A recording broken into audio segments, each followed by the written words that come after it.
Are y'all ready to get active? Well, if that's the case, think Bombas, the better basics to take sweat-wicking, blister-preventing, friction-free movement seriously. The weather is about to be beautiful. You need to get out there. Go hiking. Well, get the socks that'll suck up the sweat and never leave you with rough heels. Bombas are a gym bag staple that are made to last, and if they experience any wear and tear, Bombas will replace them for life. Socks, underwear, and t-shirts are number 1, 2, and 3 most requested items in homeless shelters, and that's why for every comfy item you purchase, Bombas donates another one to someone experiencing homelessness. Get your pair of socks and then also pay it forward. Their 100% happiness guaranteed means you're covered for life. Reach out anytime to their happiness team for easy returns, exchanges, or replacements. Go to bombas.com/TMGW and use code TMGW for 20% off your first purchase. That's bombas.com/TMGW and use code TMGW for 20% off your first purchase. This might get weird. Are we rolling? We're rolling. Well, then cheers, Grace Helbig. Cheers, Mamrie Hart. You guys, it's another episode of This Might Get Weird. It already almost did because we just had 2 little dogs in sweaters try to come bust up our workstation. Yeah, and I won't lie to you guys. We started to record and my audio wasn't recording. We got a minute in and we restarted. So this is me just trying to retrace our steps. I can't lie to you guys. I gotta let you know that we already tried to begin this and it didn't go well. We ended up talking about the little dogs running out there with Chip. We talked about Tyler and Corey and how... Yeah, we talked about morning shows for a second and how... They're still a staple of television and I guess a credible news source for people in the morning. Like The View, think about The View, Regis and Kelly and all of these. Just so you know, I saw a headline that I meant to screen grab last week. I was just like, this is what news is. Is it was just like, co-hosts on The View confirm Whoopi Goldberg passes gas the most. Yes! Her name, remember, is after a whoopee cushion because she passes gas. That's true. Oh my God, I forgot about that. This isn't news at all. At least I think that was from BuzzFeed. I think that's true. But also, I feel like I don't watch The View, but I feel like every other headline about it is like, there's infighting and one of them's been kicked off the island. That's what it's been for 30 years. Yeah. But here's what I wonder about morning shows. Do we think that they will become obsolete as like our generation? Like, are we going to age into watching morning show? Am I going to ever hit a phase where I like watch the Today Show that I'm not on? I know, right? That I'm not a part of. I feel like that would have happened already. But also, I feel like, you know, news sources like Sam Cedar and people like that take to YouTube to do like news related programming. Okay. And I feel like I have no idea if there's the morning show equivalent of that happening somewhere online, somewhere, or in a podcast form somewhere, I'm sure. Right, morning shows on YouTube. Right. Specifically. So I just am like, when does that demo, who I still consider to be like our parents that watch morning shows, when does that fully age out? Well, I remember walking into my friend's living room in North Carolina, and, you know, I'm always the one who shuffles in. Like, I'm thinking I'm getting up early because it's like 7:45, 8, and they've been up since 5 getting their kids ready and off to school. And I come in for coffee and I look and I see her husband watching Good Morning America and me being like, whoa, how old are we? You got like, it truly just feels like a more like people in their 60s kind of vibe. I guess it's I guess people still watch it. It also makes me wonder about game shows. Like, I pair all of those morning programs with Price is Right. And that's how we grew up, that I'm like, does Gen Z have any appreciation for that type of programming? Well, I think they tried to turn the game show into a nighttime activity, which I feel like that happened a lot like in pandemic times and stuff. Because it used to be, what was the one that was like no whammies, no whammies? I know, and it had the little devil red guy. I forget what it's called. But there would be like that. There would be the $100,000 pyramid. There would be all of those, and they were all during the day. But now I feel Press like press your luck. Now I feel it's like Jimmy Kimmel's karaoke. Cyclone bomb. There's a whole world where it's just celebrities like Jane Lynch doing charades on TV somewhere, right? Yes. Okay. See, that's a whole other world that I didn't know exists. It's like walking through a haunted house and then you see this other room that's been there the whole time. Yep. You're like, where did this come from? It used to just be Whose Line Is It Anyway? And then I think they like tried to do that. And which, speaking of, I feel like there's going to be a whole lot more of that.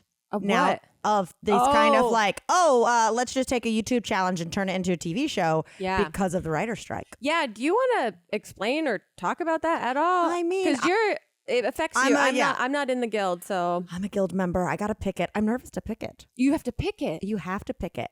In person at a specific location. Well, they like yesterday I got an email saying the different locations to pick it. So it's like they'll be like blah blah blah sunset for Netflix studios, da da da, and you basically fill something out based on where you live and it tells you where to pick it. And do they like take your attendance to know that you've shown up to pick it? I'm so nervous. Can you Zoom? I know, right? I know. I saw my friend Megan Nuringer tweet earlier. She goes, "A large reason why I became a writer was to sit down." You're telling me I'm going to have to go to not be the center of attention in this specific thing? I mean, truly. So you have to pick it. But okay, long story short, like without like going into boring stuff, and also because like I'm probably the least knowledgeable person in the guild, is that the writers haven't gone on strike since 2007. And 2007 is when a lot of bad TV happened, because I didn't realize like that was like the last season of Lost, the last season of Friday Night Lights, like where they all went bad is because they didn't have guild writers anymore. Oh, interesting. Not to shame people who haven't gotten in the guild yet whatsoever. I don't know how to write television, but like just saying people who cross the picket line finish those shows. Scabs. But scabs. I know. Chip was talking about, he was like, I'll go write for those shows, just trying to rile me up. Yeah. And I'll be like, no, you'll be a dick. He was like, I'll be a scabby dick. And then we were both like, oh my God, that's the grossest thing you've ever said. And then suddenly in episodes of Ted Lasso, every character's like, would you rather? Blah, blah, blah. That's just Chip writing. It just cuts to Yellowstone and Kevin Costner's like, could you deal? Oh my God, it's so no, it's just the background is just all trucks and disc golf. No, but so long story short is the contracts that are in place for television, where it's like if you write an episode, if you're in a writer's room and you get paid to be there and break down the season, you get an extra fee for when it's your episode you write. But then also when that episode would air on television, you get residuals. Yeah. So that's when they talk about like, oh, I'll get a check in the mail. Yeah. Same with like if you act in something. If you were in a commercial. But because everything is streaming now, none of that is protected. And so what streaming services are doing is they are having people work just as hard and barely making ends meet. Yeah. So what they'll do is like, instead of having you be in a writer's room with like 10 people for like 2 months to break down the season, they'll get like 3 people to break it down. And then they just bring you in. Like the contracts are tighter and tighter and smaller, and the budgets are bigger and bigger and bigger. That's what I'm saying. It's the disproportionate amount of checks that go to studios and execs and that sort of thing. They're not losing money. No. They're making so much money in proportion to the amount of work being done by writers versus them. Totally. So like a easy way to look at it is that the Writers Guild is saying writers, whether it's someone writing a movie by themselves or like on a staff, what have you, writers should be entitled to 2% of the profits of the thing they made. Yeah. Like it's just simply saying like, if I was to write a movie, rather than you like pay me a fee and then like we're done here, it should be like, no, well, yeah, pay me my fee, but if it goes and makes $300 million and you paid me 50 grand, that's not okay. Right. You know what I mean? It's basically like almost like you could look at it like commission almost. Yeah. So anyway, they refused. It's also protecting your health insurance and like I saw a lot of tweets about writers that were like, I saw one tweet in particular that went viral that was like a guy saying, I found out like last year I had this stage cancer and that my fees associated with, quote, saving my life were like $700,000, but then they ran it through my insurance and my total fee was $1,000. Like this is the kind of stuff that we're fighting to protect with by being part of this guild. Totally. And so it was because of, I don't know what year, the writers striking in the past, which got like health insurance. So there's a lot of stuff, but basically long story short is they negotiated with, it's like 6 entities to try to get the overlords, truly like the dark circle, for 6 weeks warning that we would strike and it didn't happen. So at midnight we struck. So I like legally can't write. And you can't get any notes or feedback. You don't have any line of communication at all. Girl, I mean, like, Grace knows all the things. I've been working like crazy days because everyone's like, it has to be in by this time because we can't talk to you. So like I turned in a script yesterday and like I will have no idea if they like or hate it. This is like a weird reality show. It's so strange. But those are the kind of programs, reality programming is what's going to come to the surface and is going to be bought and produced so much more because you don't have to pay writers for those Speaking of reality TV, I have so much to say. Yeah. First of all, I have not watched our episode of Bar Rescue, which came out last night because I got too nervous. I will never watch it. I was going to say, no. One of the greatest things in entertainment happened last night. It's not the Met Gala. No. It was our episode of Bar Rescue apparently aired. And based on the weird screenshot that they put on their Twitter or Instagram, I was like, no, I do not need to revisit what I do remember being a fever dream in the moment. Here's the thing, guys. Here's the thing for you guys wondering. Grace and I, because of schedule, the episode we did, like, we didn't see anything crazy. Like, if anything, we just felt bad that we had to be, like, kind of not the nicest to, like, a bad drink. It was an emotional episode. I wanted to see people eating cockroaches out of an ice bin. Honestly, we talked to the bartenders who were nice women. So nice. And I was like, I gotta stop getting to know this woman because I can't, in front of her now, say to Taffer, this drink sucks. But I know you're supporting your kids and this, you didn't have any proper training and you just told me that. And oh my God, it's not your fault. Yeah. And it was, they kind of felt like the episode was handled, but they were shoehorning us in to have like a moment where someone of note was there. It's the structure of the show. You send the people in, but like we went in and I was like, no, like she came over, the waitress, the bartender came over. Yeah. Like she was running for office. Oh, like she came over and was like politicking. Single mother there, blah, blah, blah. I'm trying to put myself through school. Like they were set to make us feel bad. She was like, I was a patron of this bar. I love this bar. And they took me in when I needed a job. And they, you know, I didn't have any good training. And they knew that I just wanted to work here because I'm here all the time. And I love the people. And this bar is about the people and the connections. Meanwhile, the drunkest man is next to me just talking in my ear the whole time. And I'm like patiently waiting to order from my notes app exactly what the producers have told us to go in and order, which is like fish tacos and mozzarella sticks or something, and like a gin gimlet with sugar on the rim. And I'm like going over my lines in my head. And that man beside you, because we can't pull back the curtain too much, we actually might have to cut that. But what was the man who was sitting beside you talking about? I don't even remember, but I remember I did something too much by saying like, oh yeah? And that apparently was like an invitation for him. No, he kept offering you pizza. Yeah. He kept talking about the pizza, offering pizza, and then saying how much he loved this bar. And he's here all the time, and he was drinking a beer, and he ordered another one. He knew all the bartenders by name, and he was clearly like a regular. Mm-hmm. And I was just like, am I supposed to be talking this? I was too aware of like being there to do, quote, my job. Yeah. And I was like, I'm not here to make friends, sir. Sir, we said no to the free pizza. Okay? No, it does look great. I agree with you. It looks great and it would do the job. We have to be mean in a second. But no, Chip and I were up in Napa and we're like having a day by the pool. And I just go, oh God. He's like, what? And I go, notification, Bar Rescue has tagged you in a photo. And I open it up. And Bar Rescue's not verified on Instagram. So it looks like a fan account. Oh, really? Yeah. I thought you sent me a fan account at first. Oh, they should be verified. That's crazy. But so I look I am just looking at Grace, so stern. I looked at that and I was like, is this Bar Rescue or like Mamrie's face rescue? And I'm getting a facelift tomorrow. I have on way too much eyeliner. I have on the kind of eyeliner that looks like I woke up 4 minutes before I had to walk in there to do this gig. And I'm like drinking a martini in the most well-lit bar that's ever existed. And I was like, this is all I need to see. Oh my God. It absolutely killed me. So I haven't watched it yet. Last night we got home and Chip and I were like, oh man, we've run out of shows to watch. What should we watch?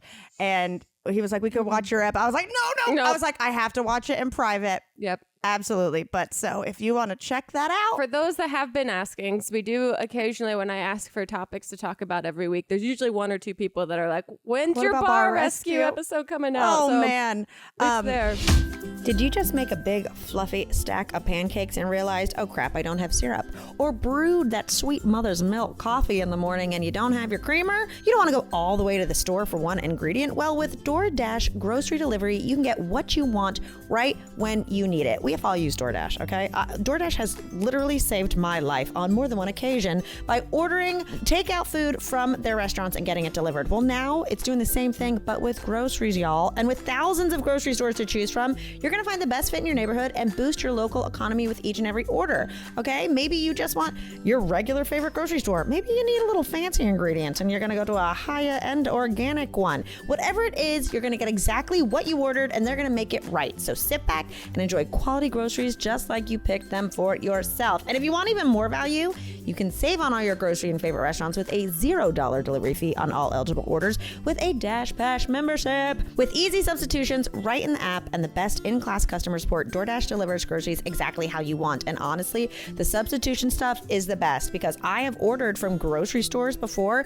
and they just decide, oh, we didn't have any kale, here's broccoli. No, with DoorDash, you get to approve whatever they are substituting and it makes a huge difference. So get 50% off your first DoorDash order up to a $10 value when you use code WEIRD at checkout. Limited offer, terms apply. That's 50% off up to $10 on a 15 minimum subtotal and zero delivery fees on your first order when you download the DoorDash app in the App Store and enter code WEIRD. That's WEIRD. It's that time of year to soak up the sun, but with all that time in the sun, I'm always worried about protecting my skin, and Native Sunscreen, I don't have to worry. It gives my skin the protection it needs to soak up some much needed sun. Its quickly absorbing, ultra sheer, hydrating, and lightweight sunscreen formula offers broad spectrum SPF 30 protection from UVA and UVB rays. All Native Sunscreen is made with a 20% active zinc oxide formula that is dermatologist tested and suitable for sensitive skin. All Native Sunscreen is made with oils derived from plants that seal in skin moisture, and guess what? Is vegan and cruelty free. You can choose from one of Native's 3 delicious but subtle scents like coconut and pineapple, rosé, or sweet peach and nectar for your face and body, or you can try Native's unscented option. I honestly brought their coconut and pineapple with me on a recent trip to Hawaii, and it was absolutely fantastic, delicious, subtle, all of it. With all Native Sunscreen, you get protection from the sun that is free of chemical actives like these: oxybenzone, octinoxate, and of course avobenzone. Which makes Native Sunscreen compliant with the Hawaii Act 104, which was passed in an effort to protect Hawaii's reefs. I just saw them from a helicopter's point of view, and they are absolutely gorgeous. Protect them at all costs. Give your skin the protection it deserves with Native's mineral sunscreens. Go to nativedeo.com/TMGW or use promo code TMGW at checkout to get 20% off your first order. Again, that's nativedeo.com/TMGW or use promo code TMGW at checkout. nativedeo.com/TMGW or promo code TMGW. But the second thing, reality TV. Mm-hmm. Have you seen the preview for tomorrow's season finale of Vanderpump Rules? No, I haven't. No, I haven't. The last episode. Yeah. Where he denied to the producer that he's ever done anything with Raquel. I have a hard time watching. It's like why I can't watch a movie a second time. When I already know what's going to happen, I have a hard time watching it. So I've been watching the episodes way later than when they've been coming out. So I only just caught up on that one. And I know that the White House Correspondents' Dinner called out Vanderpump Rules while Ariana was in the audience. And that there was some article that Lisa Vanderpump put on her Instagram that's like, all of the journalists were most excited for the Vanderpump Rules stars to be there, and that like a Biden niece was like, I wasn't going to attend the event and I saw they were there and I put shoes on and I ran over there. Oh my God. Well, about that, I heard, was it Roy Wood Jr. who did the joke about them? That he had never seen it. Yeah. And so he was being explained the situation backstage. And I mean, as someone who has watched episodes with Chip and our friend Steve. Yeah. Like someone being like, now who's that? When you start trying to explain So cringy. the Vanderpump Rules universe, it's unreal. Truly unreal. It's really hard to do. But tomorrow is the season finale. And it's when like all the shit comes to light.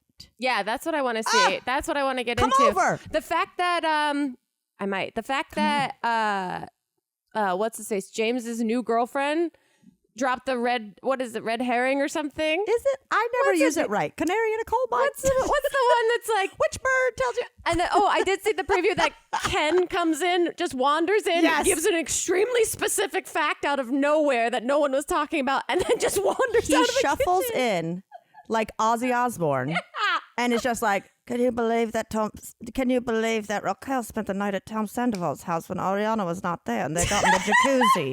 And then it was like, Ken, we're not doing your talking heads yet. No. You can talk like a normal person. It was crazy, but I'm so excited about it. I feel like it's the TV event of the year. I didn't watch any of his Howie Mandel interview. That looked like an absolute fucking train wreck. If you're sitting on a scandal. Yeah. And you're going to go do a big interview that's probably going to piss off all your producers. Everyone. But like Andy Cohen was pissed that he did that, because you're supposed to save that info for the reunion. But if you're going to go do that, go do it on a show where the person actually knows what's happening. Because Howie Mandel, it was like explaining it. All of it was weird. It made somebody who's never watched it. It made it extra desperate that it was just this guy sweaty and screaming his version of his truth to someone that just clearly is using him for clicks. And it was just like, this is so desperate. So awkward. Even James Kennedy said on Watch What Happens Live, he was like, that was like a rock bottom moment to see him. He's like, he's in a dark cave and it's just like sweaty and oh God. Hey, speaking of caves, you just went to Hawaii. Yeah, I didn't see any caves though. Saw some rocks. Yeah, it was really great. I was telling you before, I was like, there's not much to report other than it was so relaxing. The hardest part was like allowing myself to relax there. I think both of us kind of go on vacations and have the thought in the back of our head, like we'll get some work done or like something. And it's so hard for me to shake that because like I had writing I wanted to do, but I like could not get myself into it. So it took me like a day or two to just be like, okay, we're not doing any of that. Yeah. We're just actually going to sit on this beach and look around at how beautiful everything is because it feels very uncomfortable to be like, to try and be busy there. Yeah, totally. And I mean, I feel the same, much different. But today I was sitting down to start the Barflies book and we're having the meeting on Sunday at 3 p.m. Pacific Standard Time. And it's a long ass book, but I haven't had any time because of this strike. And then today I was like, I'm not allowed to work. Yeah, you can. This feels crazy. Very strange. Yeah, but it was super, super fun. We took a helicopter one day. Yeah, that's what I wanted to hear about, obviously. That was beautiful. We had a guy, his name was Kirk.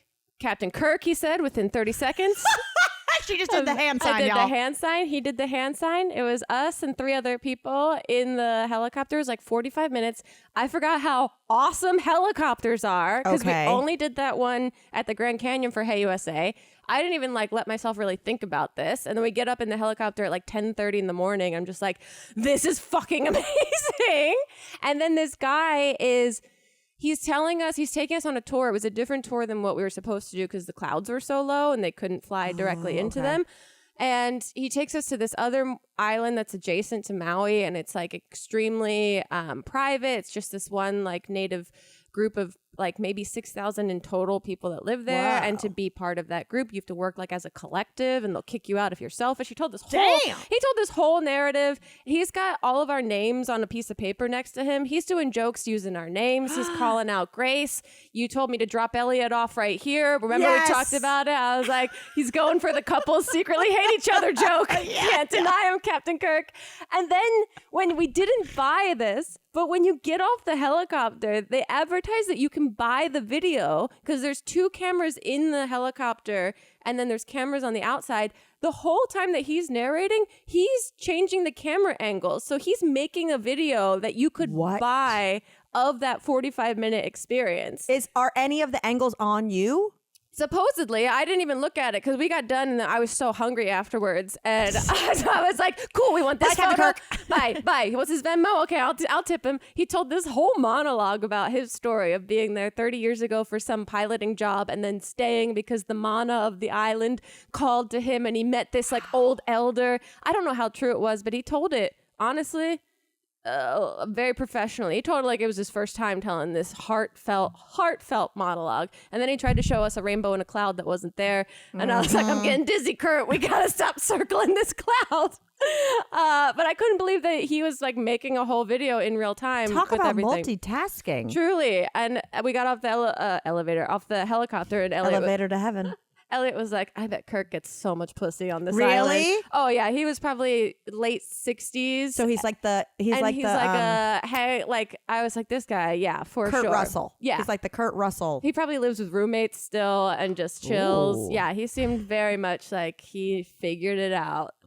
But That it was sounds super so fun. nice. Yeah, we went to a luau, which you've done before. I've done before. I've been to two. One of them was like at the hotel I was staying at. That when we went to Hawaii. Yeah. Right after Dirty 30 came out. Yeah. But I stayed a little longer.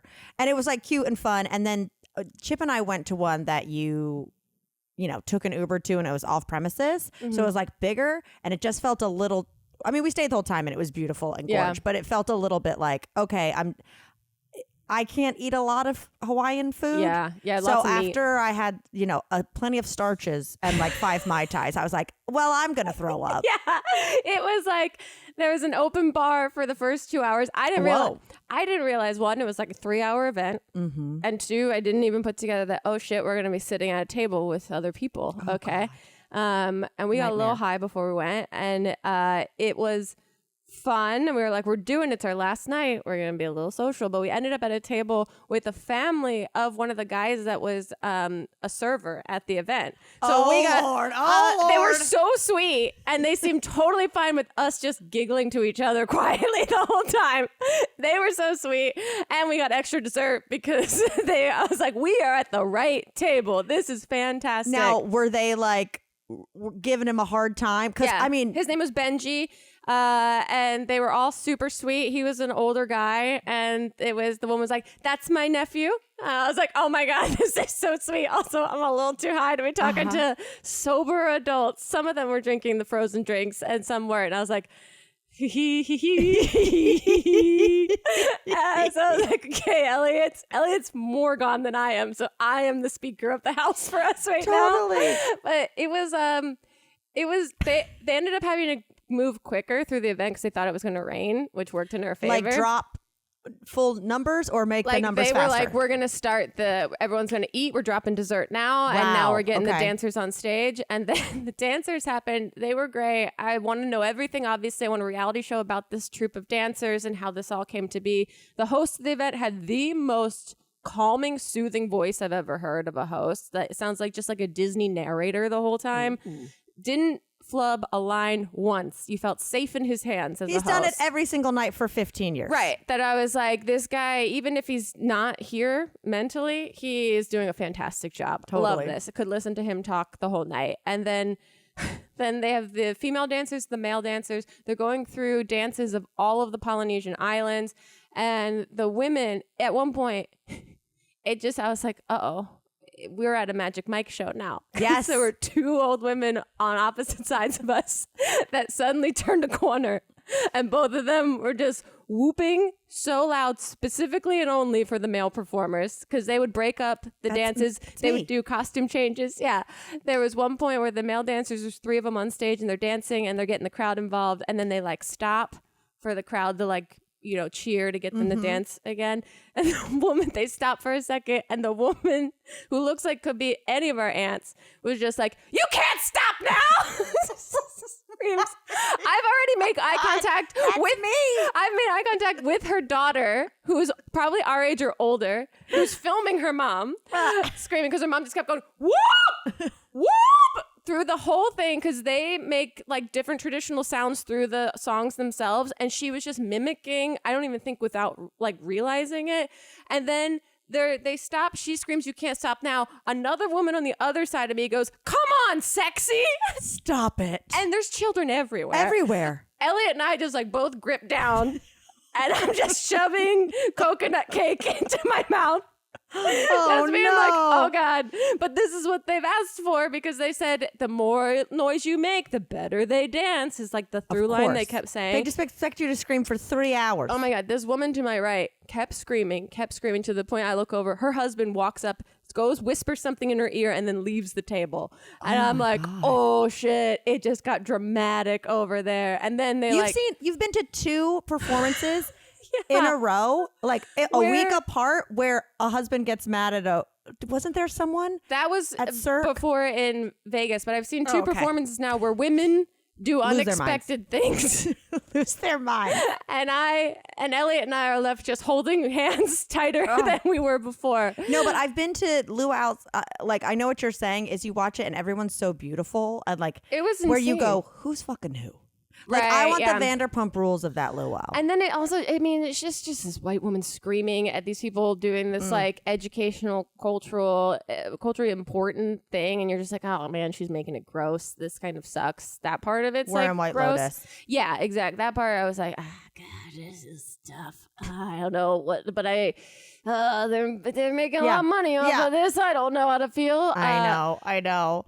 But it was, then they actually wrapped up pretty quickly because the rain was coming and I was like, okay, best case scenario. But it was, it was the closest to feeling like we were on a cruise ship in that moment versus everything else. Yeah. Speaking of older women losing their minds, have you seen, you know how they have that movie Book Club and now there's Book Club 2 is coming out. Okay. And so it's like now the ladies are going to Italy. Like for one of their like bachelorette parties, you know. So we're watching, the preview comes on and they're like, you know, Jane Fonda's like saying something, you know, like a little scandalous, and they're getting on a flight and they're walking around Italy. And Chip just goes, didn't they just go to see Tom Brady? Brady for 80. Yeah, 80 for Brady. I said different group of older women. I think Jane Fonda's in both, but she's it the killed crossover. Me. He thought it was the octogenarian universe. And maybe if they did Chip, they're allowed to go to Italy afterwards. That was the Super Bowl. That was January. They can go to Italy in June. That'll probably be your schedule at that age. Hello, you know? That's what I meant to. What's for dinner? If that question stresses you out, listen up. Hungryroot will fill your fridge with healthy food and simple recipes so you can fill your schedule with stuff you enjoy doing more. Hungryroot is the easiest way to get fresh, high-quality food delivered to your door. They've got healthy groceries and simple recipes all in one place. You take a fun, short quiz, and Hungryroot will get to know you, your goals, how you like to eat, all that jazz. What kind of flavors do you like? What kitchen appliances do you use? They'll keep your needs top of mind and start building your cart. Hungryroot will recommend groceries based on your tastes. You can take their suggestions or choose anything you want. They've got fresh produce, high-quality meat and seafood, pantry staples, healthy snacks and sweets, and much more. I have been, trying to get into a slightly gut-friendly, maybe dabble in some gluten-free stuff, and the gluten-free options that they have for groceries is above and beyond. Highly recommend. Hungryroot goes beyond your weekly grocery haul with thousands of easy recipes that actually put your groceries to good use before they get forgotten in the back of your fridge. The best part is everything that Hungryroot offers follows a simple standard. It's got to taste good, be quick to make, and contain whole, trusted ingredients. Spend less time shopping and cooking and more time enjoying healthy food that you'll actually love with Hungryroot. Right now, Hungryroot is offering This Might Get Weird listeners 30% off your first delivery and free veggies for life. Just go to hungryroot.com/TMGW to get 30% off your first delivery and get your free veggies. That's hungryroot.com/TMGW. Don't forget to use our link so they know that we sent you. Not kidding, not an exaggeration. I am absolutely obsessed with this new underwear. I cannot keep it to myself. It is too dang good. It's the Fits Everybody collection by Skims. That's right. It's their best kept secret. It feels like no other underwear that I've ever put on. It is so stretchy and so soft. I forgot I was wearing it, quite frankly. There's no seam. It melts onto your body, and it's the most comfortable bra I've ever worn. And you can put that in writing, okay? I normally, by the end of the day, shoulders get a little sore, the little back area gets a little sore. This, absolutely comfortable. I truly want to buy so many more pairs, so it's the only bra I am wearing. I tried the push-up bra and also the t-shirt bra. You guys, it is like a cloud underneath your boobies. I also have their thongs, their string bikinis, their boy shorts, and all of them are not only really comfortable, but really dang flattering. The Fits Everybody collection of underwear is super lightweight. It molds your body. The buttery soft fabric stretches to twice its size without ever losing shape. The worst thing is when you get a cute pair of panties and you put it on and then you're like, oh, this is digging into me. Not with this. It absolutely forms to you, and it's in sizes from XXS to 4X. So believe the hype. Honestly, I normally avoid things that have a lot of hype, and now I totally understand why it does. The collection has nearly 90,000 5-star reviews for a reason. The Fits Everybody collection and more perfect fit essentials are available now at skims.com, SKIMS. Plus, you get free shipping on orders over $75. So after you place your order, be sure to let them know that we sent you. Select podcast in the little survey, and be sure to select our show in the drop-down menu. That's right. Go get your Skims. Give it a shot. I am telling you, you are not going to regret it. You're going to want to wear them every single day. And then when they ask who sent you, you say podcast, and you say this might get weird, because right now this might get comfy. Well, you had a very exotic weekend also. Exotic. Yeah. I mean, like, again, it was one of those things where, well, first of all, I was bouncing back and forth. It could have been incredibly relaxing, but I was also just on my phone expecting emails and giving notes and like doing a lot of work stuff. But we went up to Calistoga to wine country and stayed with our friend Jacqueline, and it was lovely. We went to like all these different vineyards. The first one we went to is like my favorite. It's because it's like in this beautiful old house. It's just like butterflies land on you. You know what I mean? Like you're just sitting beside like a huge thing of flowers and drinking an organic sparkling wine. And we always laugh because they have very beautiful, like normally like vocal fry-y, like big hat, like fresh out of Brooklyn, just coming to work in Napa for the summer. Yeah. Hot, like women serving the tables. Yeah. Because I'm like, they were not sommeliers, but like the people who would do the wine tasting. It's like people at Sir. Yes, exactly. But like soft spoken and like organic. Yeah. But so we were like, oh yeah. And the girls are always like very sexy and like cute and have clear skin. You know, they're clean girls. Yeah. They work with the earth. They do some research into the products they use, and everything's a little bit more intentional. Yeah, they have a skincare routine. Yeah. And like they stop at one glass. It's been developed over time. Yeah, they have it's a respect for themselves that differs. So anyway, but we get this one girl, and she's beautiful. Her like hair is back like a ballerina, and she's wearing like a little lavender like linen thing, and comes over, and she comes and talks to us about the first pour we're going to get, and she gives it to us, and we're all listening and nodding, and then she walks off, and I go, could you guys hear anything she said? Have you ever had someone who literally talked like this? Like it was like she was talking into her own mouth, and we couldn't hear anything she said. Like I was like, I thought I was having a panic attack. Oh no! I was like, I couldn't hear a thing. Oh, see, that's what I was telling you even before we started recording, that I think I listened to stuff with my headphone volume too loud. That I'm like, is it affecting the way I hear people in real life? Right. Yeah. That's the worst. So I was like, everyone was like, yeah, same. And we had like four more classes to go. Like pours. And every time she came, we would all lean in, and she'd be like, and now we're going to be trying the Riesling. It's a really nice. Have you had a Riesling before? It's not bad. And we were just like, like I wanted to go onto my phone and like turn up the volume. Or put subtitles on. It killed me. But also what's so funny is you can tell it's like the pipeline of like, come do this for the summer. You don't actually like care about wine that much. Yeah. But you look great. Yeah. Because I mean, I asked the simplest question, and it was like so over the head. You know, she came over, you're supposed to have like a baseline of like these notes. She came over with the wine, and she was like, well, I'll just do normal volume. Yeah. She's like, this is our blah, blah. It's a very special blend. And it's kind of like the Riesling, but different. And I was like, is it Riesling grapes? And she was like, it's got some of that. And that's literally it me tastes being minerally. And I was like, oh, well, is it? And she'd be like, like a lot more like minerally. And we were just like, oh no, she don't know anything about this. That's me being a server for any time I wait at tables. Anyone asks me a question. But then you got me and Jacqueline. She comes over with like the sparkling rosé, and we're obviously so nice. But don't get it twisted. But she's just like, and here you'll see we bottle it and we ferment it in the bottle, which is why you'll see this and me and Jacqueline just go sediment. We're like such students. It was so great. But then we went to a different winery after that. Like the woman pouring our wine was like cool as shit and like knew everything about wine. Cool. And she's like, I'm getting my wine degree right now. Nice. And like San Luis Obispo, like you have to learn everything. Yeah. She gave us like extra pours of everything. Fun. But she was saying how to get your degree in wine, you have to do like the same chemistry and what's learning about plants? Botany. Like you have to do all of those. And she's like, I'm just trying to learn about wine, but like I know how to turn cocaine into crack. Whoa. And we were like, okay, Chris, you are different than our last girl. Heard that loud and clear. All right. It was so crazy. I loved her. I bought so much wine at that vineyard that my Amex got denied because I got a fraudulent charge put on it.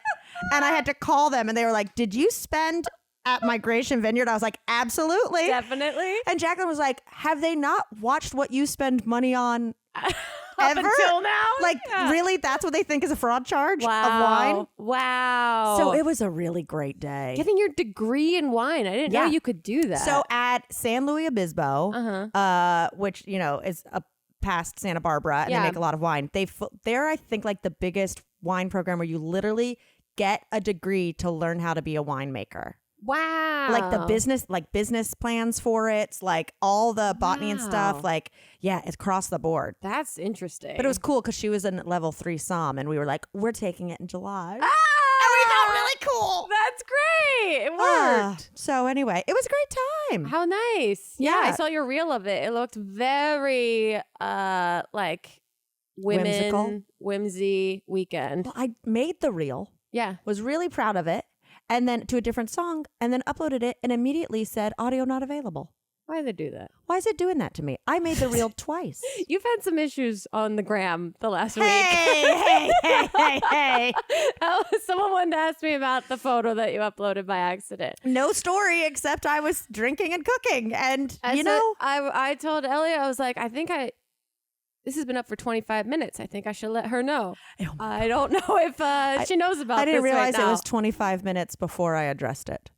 Yeah, well, that's why I was like, it's still up there. I'm telling her. I don't know how else I can let this live like this. I can't live like that. Oh, I'm going to a Dodgers game tonight. I know. That sounds super fun. I forgot that that's an activity you can do in Los Angeles. I have not been in years. And by go to a Dodgers game, I mean just sit there until I fully can't stop thinking about the veggie hot dog anymore. Oh, yeah. And then, so I'm going to drink 40 ounces of beer and eat a veggie hot dog and like, oh yeah, baseball's happening. Yeah. Oh, that's the whole point is that you get to sit outside and eat snacks and drink beer. But tonight. And then men in belts are doing something. Men in belts. But tonight is Star Wars night.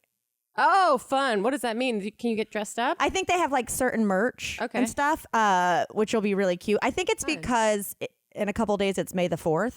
But they actually will probably be at Star Wars World. But so Chip is like, I wonder if the Mandalorian will be there. And I'm like, what if Grogu throws the first pitch? Do you think Pedro's going to be there? No, he was just not Pedro, but like just someone in the helmet. Oh. But you know how they have the little, the puppet. Little Grogu go around like Star. What if he throws the first pitch? I would die. What if he is the pitch?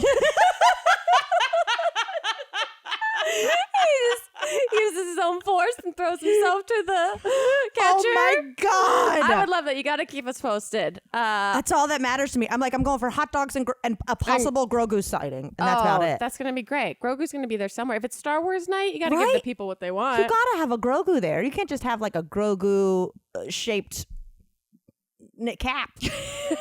I think that is something they're actually selling. Well, that'll be super fun. Speaking of like Los Angeles activities, have you heard the story about the LA Philharmonic performance? I have only read the headline. Yeah, that's about as far as I got too. But basically, the headline I read that I have here is a woman's, quote, loud full body orgasm interrupted an LA Philharmonic performance. And there's been debates, I guess, about the legitimacy of this. But because some people have said, like, a lot of people that were there are now saying, like, this for sure happened. Like a full guttural orgasm. Like full orgasm. Okay. And some reports were like, to the point that the orchestra stopped playing. An orchestra. Yeah. But now people are like, no, the orchestra didn't stop playing. I guess it was Tchaikovsky's Four Seasons? Fifth Symphony. Oh. Yes. Oh, it's Vivaldi's Four Seasons. It's Tchaikovsky. Don't get it twisted. Different language. But yeah, this last Friday, I guess in the middle of Tchaikovsky's powerful Fifth Symphony, it was interrupted by a sudden scream from a balcony. And people that were at the event said a woman was having a full body orgasm. Okay. And some people, I guess, were like, her boyfriend was there doing something. Okay, that's what I was going to ask. One, was she alone or was she getting... People were saying she was getting diddled. She was getting diddled. We both were like, diddled is the correct word for a reach over and do it. Yeah, she was getting diddled. Did she at least put a fake thing of popcorn in her lap? Have some respect. And then throw it into the air. Give me some pomp and circumstance when this happens.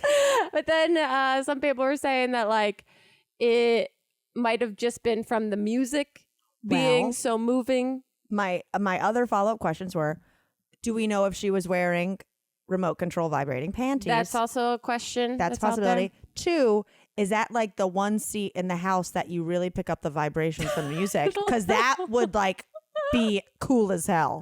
That's the 40X I need. Right. Look, I'll tell you, we went to the Disney Concert Hall to see Home Alone with the LA Philharmonic. And it was incredible when they started playing like the 20th Century Fox song before the movie even started. We're striking against them, by the way. Right.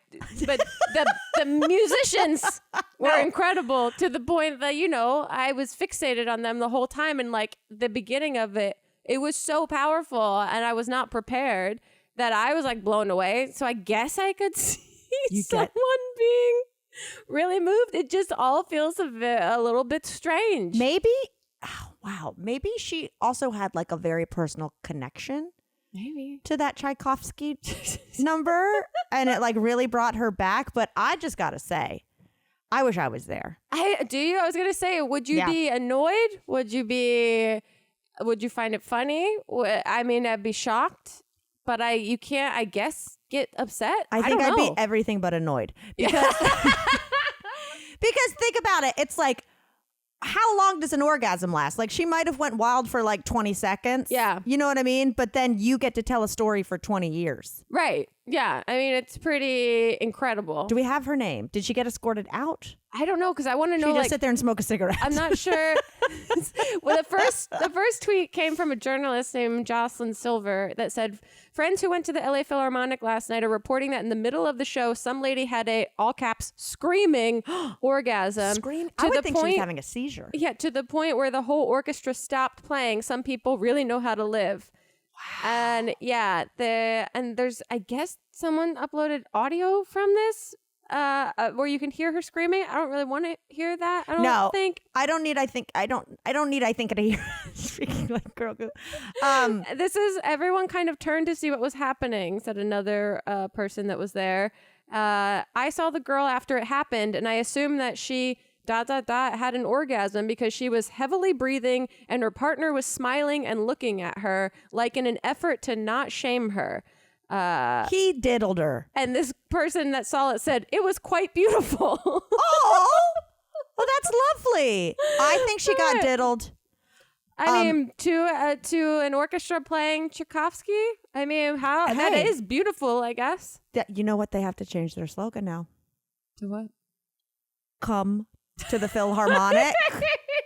Like, come on now. Literally, come on now. Yeah, someone said there was a sort of gasp in the audience, but I think everyone felt that was a rather lovely expression of someone who was so transported by the music that it had some kind of effect on them physically, or dare I say, even sexually, said this other concert goer. Like literally gif of Shia LaBeouf. I mean, and if you're, in the theater. Honestly, if you are a musician, how like flattering, I guess, is that to your talent? Wow. Amazing. Incredible. Big news in Los Angeles this week. I can't wait to see what you guys come across at the Dodgers game tonight during Star Wars night. Be careful. We've all been doing our own artistic turns. Oh my God. You guys. I mean, we didn't talk about Met Gala, but I don't know what there is to even talk about with I don't it. either. I mean, like, you can only talk about it so much. It's more of a visual expression, which is why Grace and I might do a video about it. Yeah. Imagine that. Whoa. But yeah, if you guys are thinking about doing Barflies Sunday, 3 p.m. And then also another Patreon related thing is we are going to record our bonus podcast. So if you have questions or stories you want us to talk about, we didn't talk about this week, then we'll put that up on the Patrons. Yeah, we're doing like a Q&A bonus podcast / advice giving podcast. We're going to be asking for questions of all kinds over there on our Patreon. Yeah, you have Barflies, the book club happening on Sunday, did you say? Sunday at 3 p.m. Pacific Standard Time. And I'm going to announce the book that we're reading for May probably tomorrow on the Patreon. And next week we will discuss jury duty because we started to do it before and now you got to hear about it. I got to hear about it. Yes. All right. Well, this got weird. Mm-hmm.